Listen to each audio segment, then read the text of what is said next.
Have you ever been in the room, watched the scene unfold, and felt the hidden tension in the air long before anyone acted? You saw the whispers, you sensed the shifting alliances, you witnessed the subtle glances that spelled, "I'm done," before a single word was spoken. And then one day you didn't just leave. You didn't quietly walk out. No, you took the whole building with you. Because you realized that staying meant more than complacency, it meant betrayal of the self. This speech opens with that raw truth: when the structures that hold you down become too heavy, you rise, intentionally, decisively, and without regret. We draw on Michael Sandel's profound reflections on justice, fairness, and moral courage to explore what happens when you decide that silence isn't an option, and exit isn't enough. The scene of the crime, it begins in a building built for security. Cubicles for loyalty. Meetings for inertia. Smiles for compliance. The architecture of submission. And you entered it believing you were playing the game. You believed you were climbing the ladder, earning your place, staying polite, keeping your head down. But there's a fissure inside you, a recognition that the game isn't yours, the ladder isn't yours, the place belonged to someone else's plan. You watch as people follow the rules, keep the peace, tiptoe around truth. You do your job, you stay in your lane, you fit the mold. But over time the mold squeezes you. And you start to realize, the building was never built for your freedom, it was built for your containment. You notice the rooms where ambition goes to die. The hallways where voices shrink. The boardrooms where your ideas go to sleep. And in those hallways you feel the hum: if I stay, I become invisible. It's not one moment, it's 1,000 quiet moments. The laughter that's too loud. The compliment that's too sharp. The shake hands with eyes already at the exit. You begin to see the performative frame. And Michael Sandel reminds us that justice isn't only about fair rules, it's about dignity for those who don't see themselves in the architecture of the system. When you don't see your dignity reflected, exit becomes a moral act. Your exit strategy, the decision to leave, isn't dramatic fireworks, though sometimes it is. It's a long farewell to a version of yourself you used to believe in. One day you wake up, look in the mirror, and ask, if I stay, who will I become? And you realize staying is the path of least resistance, not the path of meaning. It's easier to pretend things will change than to change them yourself. You look around and see colleagues tired, half alive, deferential alive, resigned alive. They still show up, but they're already gone. They hitch their souls to paychecks and steady praise. And your internal voice whispers, they've fcked around. They let this place shrink them. But I'm not staying for that. So you decide, I'm not just walking away. I'm clearing the structure. I'm pulling out the supports. To a structure that stops them from growing. To a culture that fears individuality. You begin to understand that the real rebellion is not against your boss, your friends, or your family. It's against your own tolerance for less than you deserve. Comfort cost you ambition. Predictability cost you wonder. Safety cost you the thrill of possibility. And that's when you whisper to yourself, they've fcked around with my potential. But I'm done lending it out. Leaving is not escape, it's creation. It's the spark that burns away everything false. When you walk out, you don't just abandon the building, you light a fire inside yourself. The ashes become your blueprint. You start asking the questions the world told you to stop asking. What do I believe in when no one's watching? What does success look like when it's not filtered through comparison? What do I owe to myself before I owe anything to anyone else? Sandel says a just society isn't built by perfect systems, but by reflective citizens, people who dare to question their own roles in the moral order. You realize that personal freedom is an act of justice too. Every step away from conformity is a step toward integrity. You start working on yourself, not to outperform others, but to align with your truth. You stop chasing validation, and start building value. You stop trying to fit into someone's structure, and start designing your own. Your solitude stops feeling like exile and starts feeling like sovereignty. You create not from fear, but from faith, the faith that if you move with conviction, the right doors will open. The world may call it arrogance, rebellion, or madness. But you know it's evolution. They thought you'd vanish when you walked out. But you took the whole building because the foundation was built on your effort, your loyalty, your light. Without you, the structure collapses, and you finally see it for what it was, a cage disguised as comfort. There's a rare kind of power in walking away quietly.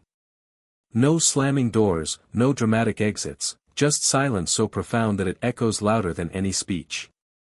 That's the silence of someone who's done explaining, done proving, done waiting for fairness in a system designed to take. Sandel says justice begins when people reclaim their voice, not through noise, but through clarity. And clarity doesn't shout. It simply moves. It moves away from manipulation, away from moral fog, away from the illusion that you owe your light to people who only stood near it to feel warm. You start to notice something strange, how those who underestimated you begin to panic not when you fight back, but when you stop responding. Because they depended on your energy to validate their power. They thrived on your restraint, your tolerance, your endurance. But when endurance ends, control dissolves. Your absence exposes their dependency.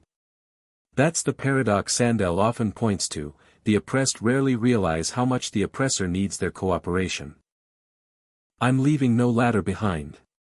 Because you realize you're not leaving to lose, you're leaving to reclaim. You won't rebuild their building, you'll build your own. You won't walk out their door, you'll walk into freedom. And when you do, you carry the whole building with you, the misalignments, the wasted time, the buried dreams, they become fuel. Michael Sandel teaches that the just life is examined, the life of meaning is chosen. And you choose. There comes a moment when endurance becomes complicity. When staying silent stops being professional and starts being self-betrayal. You tell yourself, maybe it's not that bad. You rationalize the discomfort, convince yourself that everyone compromises. But deep down, you know that your silence feeds the very system that drains you. Sandel calls this the moral hazard of detachment.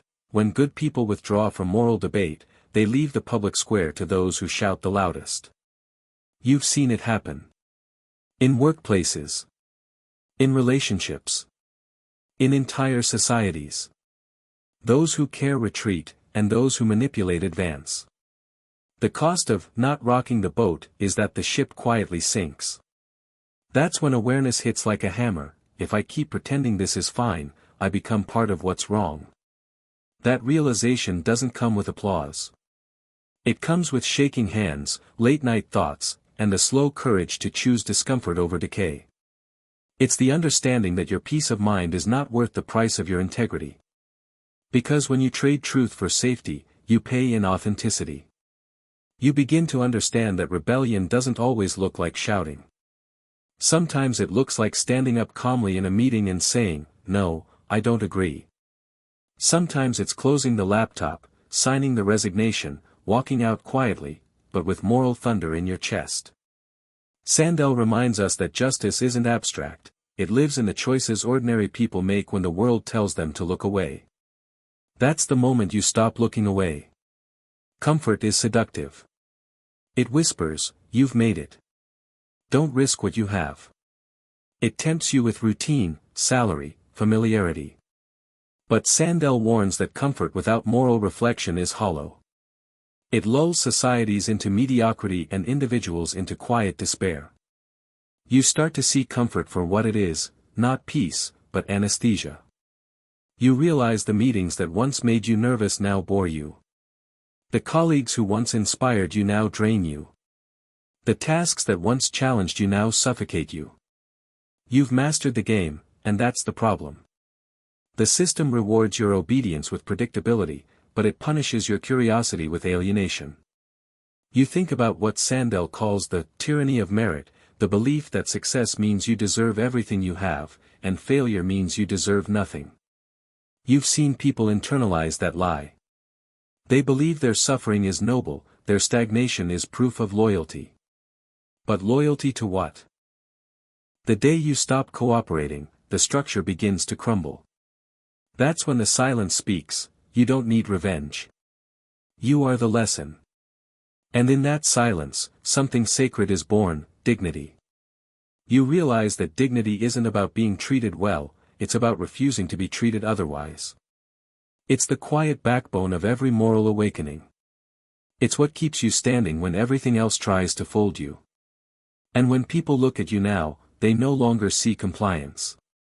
They see calm power, the kind that doesn't need validation because it already knows its worth. That's the moment you stop being a participant in someone else's script and start becoming the author of your own. When you rebuild, it's not about revenge, it's about creation. You begin designing a new life brick by brick, value by value, truth by truth. This time, you don't seek permission. You don't ask if you're ready. You become ready by acting. Sandel would say this is where moral courage meets practical wisdom, the ability to choose the good not because it's easy, but because it's right. You take the fragments of what they broke and build something too solid for hypocrisy to enter. You start working differently, silently, deliberately, with purpose that doesn't need applause. Every sunrise feels earned. Every decision feels clean. You stop chasing the illusion of being enough and instead aim to be aligned. Because you've learned, success without integrity is just decorated failure. And soon, the same people who dismissed you start asking how you did it. The ones who mocked your silence now try to imitate your peace. That's the irony of moral transformation. It first looks like loss, then suddenly becomes leadership. They thought you left in defeat, you were simply making space to grow. You didn't just take the building, you took the blueprint, the foundation, the keys, the wisdom. They're still inside arguing about who's in charge, while you've built something 10 times bigger in silence. That's not arrogance, that's evolution measured in character, not in clout. You've become living proof that when self-respect and awareness meet, destiny rewrites itself. Now, look back, not with bitterness, but with brilliance. Every betrayal was tuition. Every disappointment was a teacher. Every goodbye was a degree in self-mastery. You realize that they didn't destroy you, they built the conditions for your awakening. Sandel once said that a just life isn't about avoiding moral struggle, it's about embracing it as the price of freedom. You paid that price. And you paid it in full. The loneliness, the rebuilding, the uncertainty, all of it was the currency of rebirth. Now your presence feels different. You walk differently. You think differently. You don't crave attention anymore, you command it without asking. Because people sense it, the quiet authority of someone who's been tested and didn't break. You stopped waiting for life to hand you respect and learn to embody it. They Fcked Around, yes. They underestimated your silence, your patience, your grace. But when you left, you didn't just leave, you took the whole building. You took your time, your value, your light. And now, the world watches from the ruins of what they thought was power while you rise, not as revenge, but as revelation. Because real power doesn't come from controlling others. It comes from mastering yourself. And once you do that, no one can ever take the building back.